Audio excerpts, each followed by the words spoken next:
Are microphones set up Yeah, there? they set up microphones there. I think they're about to do a kind of like a press report soon. I So don't like I'm looking at Fox as Live if now, once and they there get does that appear to be podium up, that microphones set means up. So they're maybe about it'll be to soon. talk about something.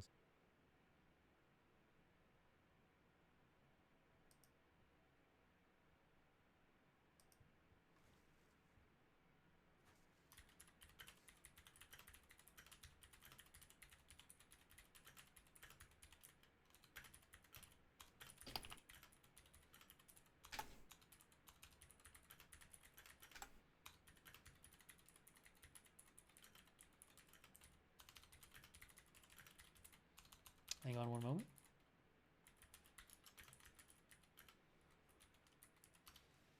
Hang on one moment here.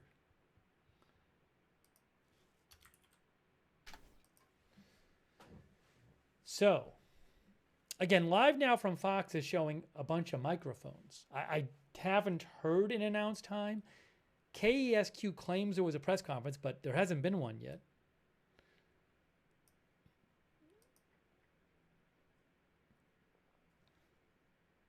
But there's a number of microphones I see set up in the area, right next to police tape.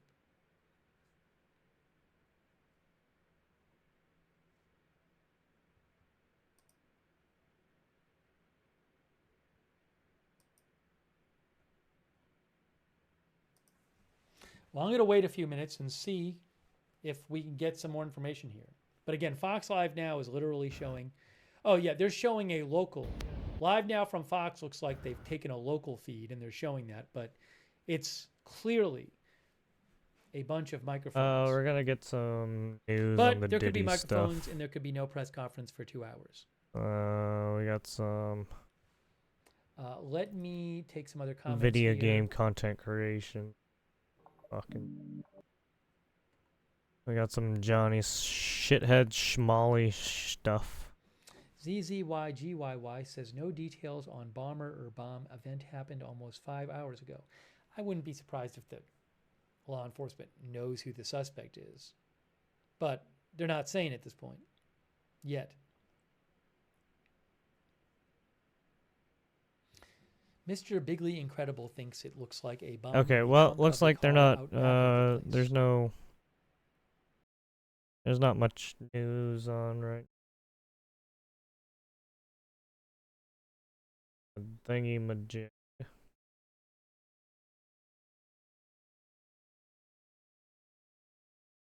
What's ABC Live doing?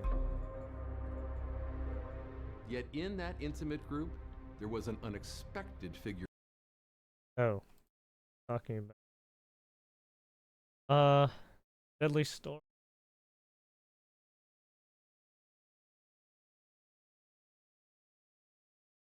Cato Institute discusses Trump admin's push to end birthright citizenship. Lawmakers stop Trump's key tax and budget proposal. Police investigate deadly shooting at Las Vegas gym. Oh yeah, this one. Yeah, I heard Developing about now, this one. police in Las Vegas are trying to figure out what led to a deadly shooting at a gym. A person with a gun entered the gym and fired off multiple rounds. 2 people were killed and 3 others were hurt. Officers shot and killed the suspect. At this time, he has not been identified. Oh, there you have it. Yeah, it was this one.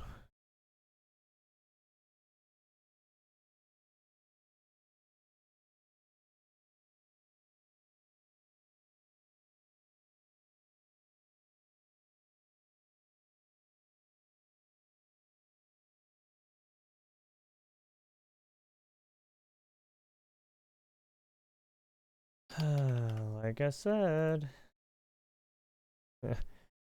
there's always crime that starts as we speak.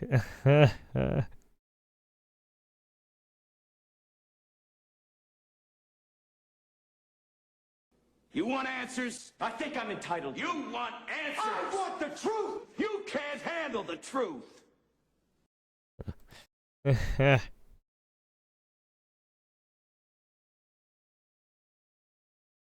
Anyways, let's take out the Johnny Somali. Let's see. Yeah, I watched the whole stream. It looks like it's not looking too good for him, especially with the new cases. Yeah, the new cases he has to deal with, or the new charges. Right. Also, he's also pleading not guilty to those fucking deep fakes. Oh man, he's fucked. He is so fucked. Oh, it's beautiful. He just, it just baffles me how much he keeps digging himself in a goddamn hole. Much worse for Ramzi Khalid Ismail, aka Johnny Somali. I'm here today, Legal Mindset, American attorney over here in Asia, and this is, of course, the channel where we teach you to be your own judge. It has gotten so much worse for Johnny Somali today, and we have some post-trial updates that I wanted to give you some fresh information, up-to-date information on the case, the latest, the greatest, all of the information here as this thing develops, because this case of Ramzi Khalid Ismail, Johnny Somali, it changes day to day, minute to minute. There's always more information on this, updates, commentary from people inside of Korea, from lawyers, people with experience in the legal system. He should call Ilhan Omar. Fresh and accurate, maybe so you she have the can best information on this, which is the back wildest case I have ever covered. As one of the Fast Facts series, of course, this is the abbreviated version. If you want to catch the full version, that will be my live on my channel. That will have all the video, all the extra stuff, all the memes, all the fun stuff, all the comments on my channel. But of course, let's get into the post-trial update. This is yet another update following the March 16th trial, March 16th, 2025 trial of Johnny Somali. Now, of course, in this case, in this hearing, we had him pleading guilty to additional charges and also pleading not guilty to additional charges. Now, one big change I'm making going forward is I am renaming obstruction of business to interference with business, because that is more accurate, and it also avoids confusion, because many who are familiar with the American legal system, you know the term obstruction of justice. It is nothing related to that. It's actually interference with business interference that we're talking about with the charge with Johnny Somali. So I relabeled this on this chart and kind of updated this with the latest and greatest information. So the first 3 counts, we already had information from the first hearing, the hearing that I was at months ago.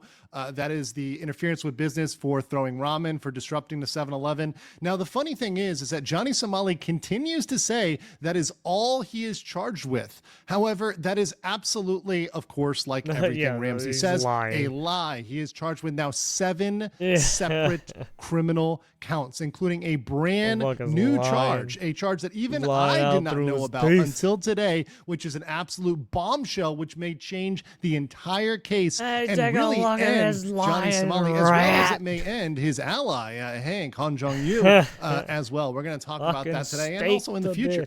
So he pled guilty for that last time, as well as for the Minor Crimes Act 1 and 2 of harassing people with a rotting fish and disturbing the bus and metro. But we found out today about the next interference business count, which was actually loud music on the bus. And this is a little additional note, which I got from my translators, and I did not mention on my previous streams or updates. It was actually from monkey noises. Yes, you heard that correctly. Wait, what? Monkey noises. He was making monkey noises while playing loud music, and that was a fact that the prosecutor brought up.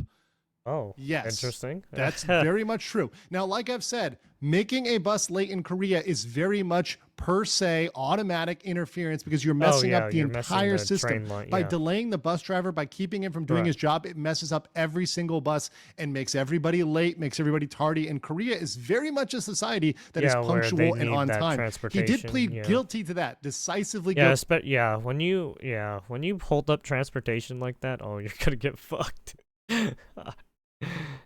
Do that. Then he had deep fake counts 1 and 2. The first count is for a male streamer kissing.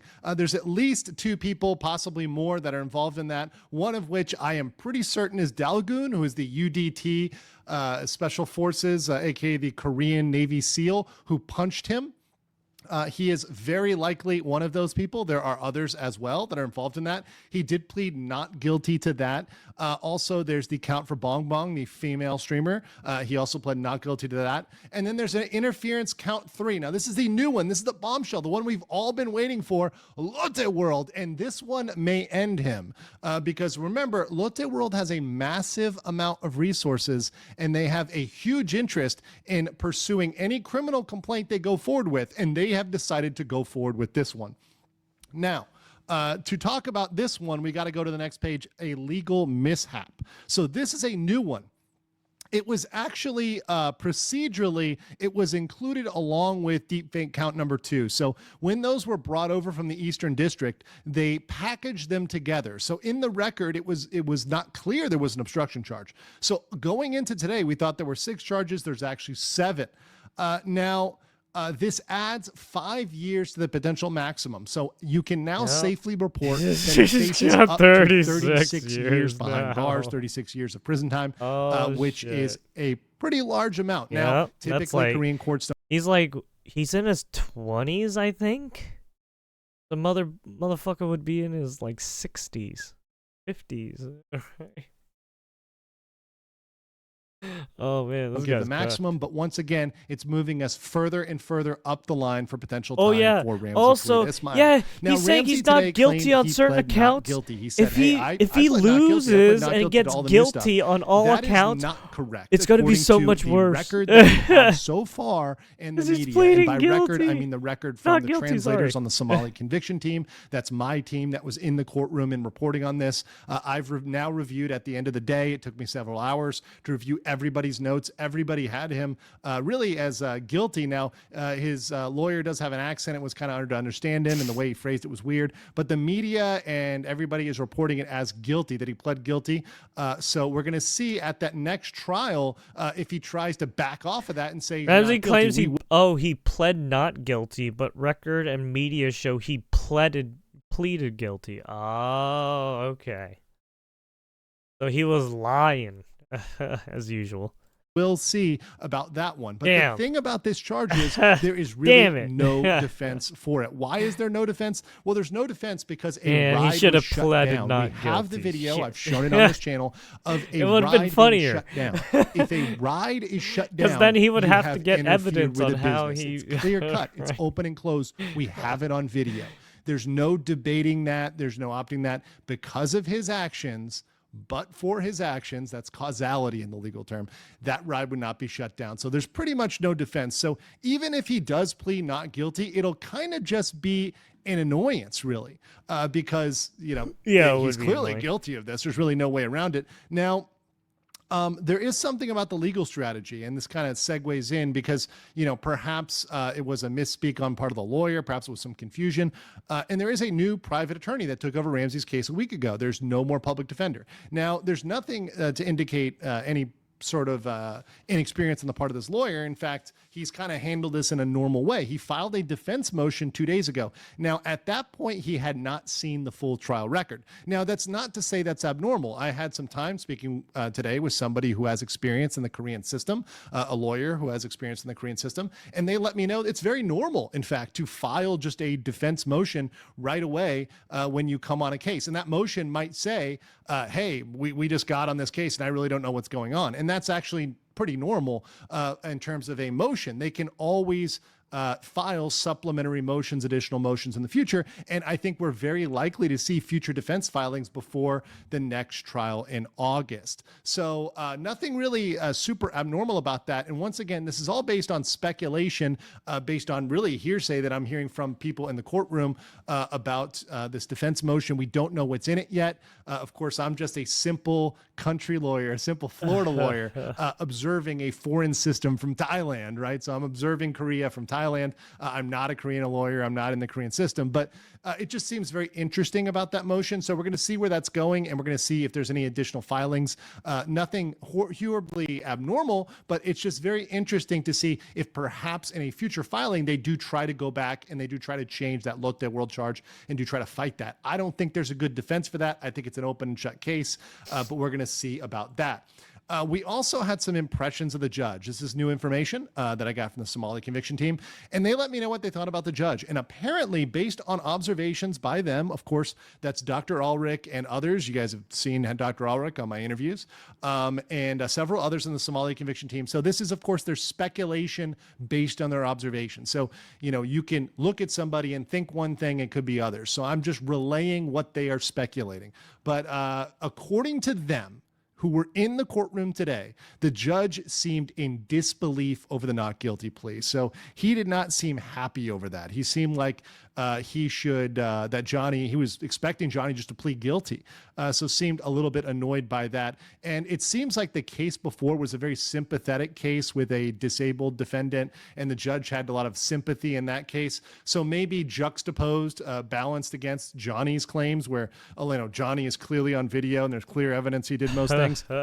The judge was not having a good day, perhaps, and in light of what was going on, might have been kind of annoyed. He also seemed annoyed over the unsigned paperwork. Yeah, filing that's right. that was His made by the lawyer was didn't unsigned. He fucking seemed sign annoyed over that. paperwork No, that's a minor properly. procedural mistake. It's not going to mess anything up in the case. He just seemed like he was pretty annoyed today. And the observation that the folks in the courtroom said was the judge might be inclined to just do what the prosecutors say. I mean, if he's annoyed, if he's bothered, he might just give whatever sentence the prosecutor lays down without, lessening it or making it worse, lessening it or making it less time in prison or less punishment for Johnny, which is bad for Johnny. So essentially, if the judge just takes the prosecutor's recommendation, at this point, it's not looking good.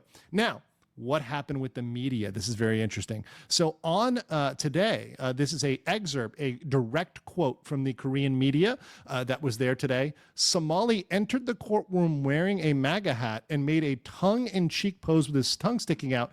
He took off his hat in court as required, but put it back on after the trial was over. So the MAGA hat was just for show. He took it off and put it back on. He didn't make a show. He didn't fight. He didn't do any of that bravado stuff. And here's the biggest part. So last time he raised the middle finger and cursed out a female Korean reporter outside the courtroom. However, this time, compared to last time where he was full of machismo, he was cocky, he was confident, he looked broken. He looked confused, and he remained completely silent when he was asked the exact same question as last time. Last time he said, do you think Korea is a vassal state of the United States? He was asked that question last time. Last time he answered, I love North Korea, hail the CCP, all that good stuff. I love Kim Jong-un, I love the CCP, I love North Korea. He answered that when he said, do you think they're a vassal state? This time he didn't answer anything. He remained silent. He also remained silent as how are you paying for your lawyer's fees? So once again, the Korean media is very interested in the fact that Johnny is broke and is interested in that hanky poo, Han Jung-yu, is really funding him. He's really the sugar daddy of Ramzi Khalid Ismail, and they wanted to ask about that there. So these are things that were very important to the Korean media. We're going to see how they cover this in the days to come. This is just some preliminary coverage I wanted to bring to you guys. Also, this is a big one. Hank raged outside the courtroom and cursed out bystanders and insulted their mothers. Ramsey warned Hank to stop crashing out. Ramsey and Hank accidentally also walked into the basement. Now, here's the big thing I wanted to open up and talk about, is that Hank may have opened himself up to criminal action, criminal liability. By cursing out people, by making fun of them, cursing them out. And I'm not going to play the footage because I want to keep this safe for YouTube. YouTube has been very angry about some of the Hank and Johnny language, so I want to keep this PG-13. If you want to see the full footage, you can look at my live in which I will play the video. But to paraphrase it, he uses the F word. He curses people out and says F your mother, this and that, and is cursing out people outside the courtroom. In Korea, insult is indeed a criminal act, and because this was outside of the courtroom, that could be contempt of court. So anybody who was there in court, whether that's a journalist or a bystander or a foreigner, it doesn't matter. Anyone who was there can go to the police station, go to the Songpai police station in Mapo, and you can turn in a police report against Ramsey, which I think could be taken very seriously. Excuse me, not against Ramsey, against Hank. Now, Hank has previously been very careful about keeping himself out of criminal trouble, but he may have Hank opened is himself his up little here, butt buddy and this that would be a big change in the case essentially to does get criminal Hank added on activity with some criminal Ramsey. action for insult, which once again in Korea is a criminal act. So that may be some good news in prosecuting Hank if someone decides to come forward and do a police report on that. Also, I want to put out here that the next trial date, there's some updates on this information in the Western Courthouse, Seoul, South Korea, room 406, August 13th, 4 p.m. Now, we had some updates. So we previously thought there were going to be 4 witnesses, and there may be 4 witnesses, but we're not sure. So if there's only 1 witness, we could see his trial at 4 p.m. go for about 90 minutes. Now, if there's many witnesses, 3, 4, 5, whatever, it's going to go to 4 or 5 hours. So I'd previously said 4 to 5 hours. We may have as short as 90, as long as 4 to 5. They'll be direct, they'll be cross. And the difference is, will it just be Bong Bong? We are almost 100% certain that Bong Bong will be testifying at the next court case. But if it's just Bong Bong, probably 90 minutes, probably a short day. However, if the other deepfake victims show up, Dalgoon, the other Korean streamers, it's something that could go on for 4 to 5 hours. So it's something that could go on pretty long. The other thing, which is very interesting, which I want to bring up and which came up afterwards, was some of Johnny's shenanigans. In case you guys haven't had a chance to check this out, of course, I did a separate video on this, and you can check this out at your leisure. But of course, Johnny was doing some cosplay afterwards. Now, he had said he was going to do this on his court date, that he was going to come dressed like this, but he decided to wear this black hood. It has come out that he is clearly trying to I saw this one too. Yeah, look like Kanye West in yeah, his kind of get he's up trying here. to be like Kanye. He was, you can see him here with Hank, who's acting as his Instagram boyfriend, recording him and making some video there. Basically. He's now, I cannot play Johnny's video. Johnny did put out his video on this because it contains extreme racism and it contains hateful remarks towards various races. But this was his court gimmick, which absolutely 100% failed, because he was trying to pretend that this is something he was going to do at court. But indeed, he did not do this at court. This did not happen at all. And this is something that just looked embarrassing, because it's really 2 men alone on a roof doing cosplay, which is absolutely ridiculous. We will have more updates for you as we go. The biggest one of which is how the Lotte World charges may result in action even in the United States, which could end Ramsey forever. We'll get to that on a future stream. Make sure to like this video, and I'll catch. Are you guys enjoying the stream today?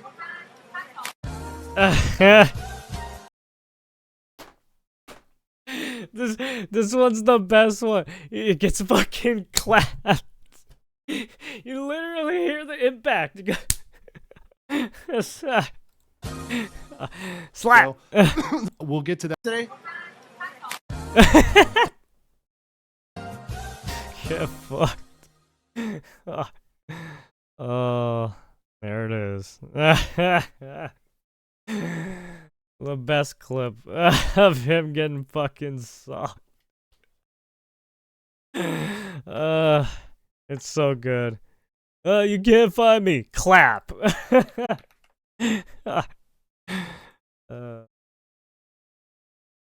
yeah, there you have it.